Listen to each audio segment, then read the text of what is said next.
The Santa Claus rally not necessarily getting off to a good start. It's not a rally yet. Stock futures down this morning. Investors are trying to move past yesterday's losses and hope for last-minute Santa Claus rally ahead of the holiday. Let's bring in Interactive Brokers chief strategist Steve Sosnick. Steve, thank you so much for being here.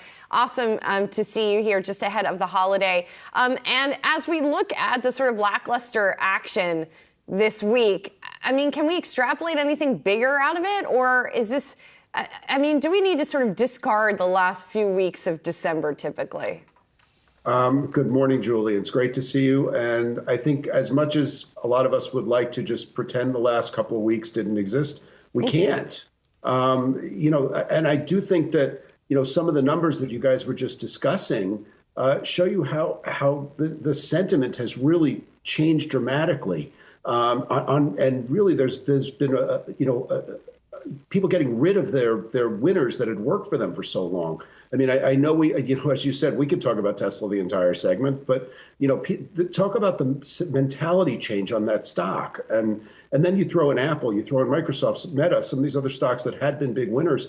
This is in some ways 2000-ish. I know Jared drew the analogy to 2018, which there are many parallels to that as well. But this is more of a 2000-ish, where people got into these names, they fell in love with them, and now, for better or worse, they're falling out of love with them. And I think it's too big of a move to ignore. Some of it may be year-end window dressing, though, which definitely adds to the excitement, so to speak. Steve, hard turn here. Buy, sell, or hold AMC.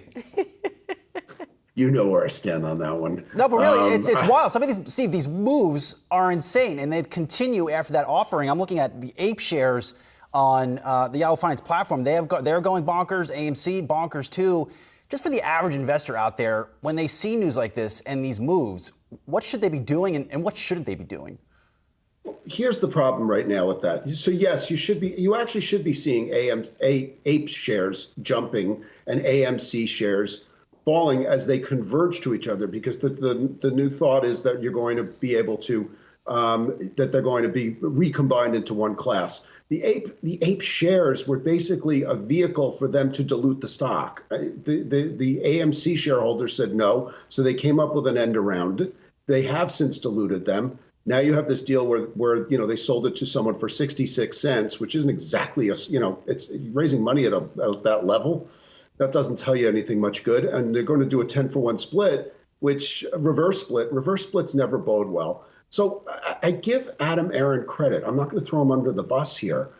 He's trying his best to make the best of a difficult situation, and is using the status that he has with shareholders to raise money using equities. But he's shown a willingness to do it that way. So, ultimately it's just sort of a constant battle against dilution. And I just want to thank you in advance for ruining my Twitter over the holiday weekend. Happy holidays, Steve. Always good to see you, my man. Appreciate you. Maybe it's a battle against dilution or delusion. I don't know which it is, Steve, because as you note in your note, there are still people out there who are buying the dip, which I thought was out of fashion. I thought that was very 2021. So I didn't know that investors were still doing that, but it sounds like on your platform they are. What do you think the thinking is, and is there any situation where that still makes sense? Yes and no. I mean, what I was referring to in the buy the dips was what they're buying are sort of the Tesla is the number one most bought stock on our platform on a 5-day rolling basis. That can't be working out for people. And I guess the difference is buying the dip reflexively worked for the better part of 2020 and almost all of 2021.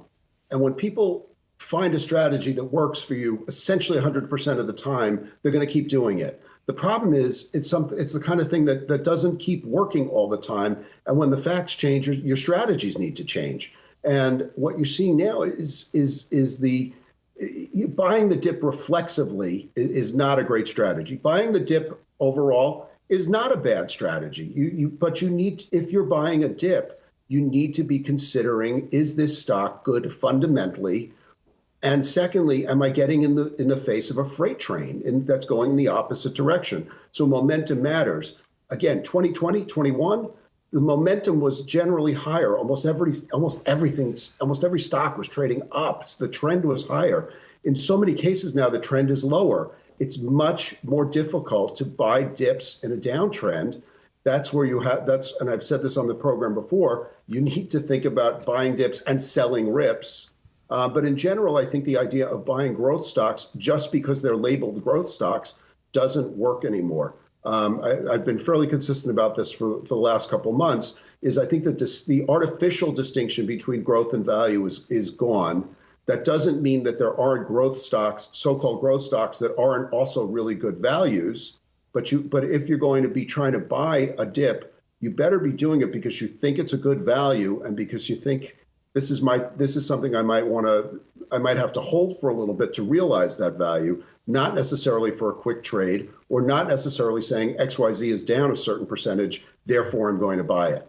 Well, Steve, one of those growth stocks that have been hammered is Tesla, like you just mentioned here. Are you seeing any signs from the charts you watch, the volume action you watch, that this stock is near a bottom?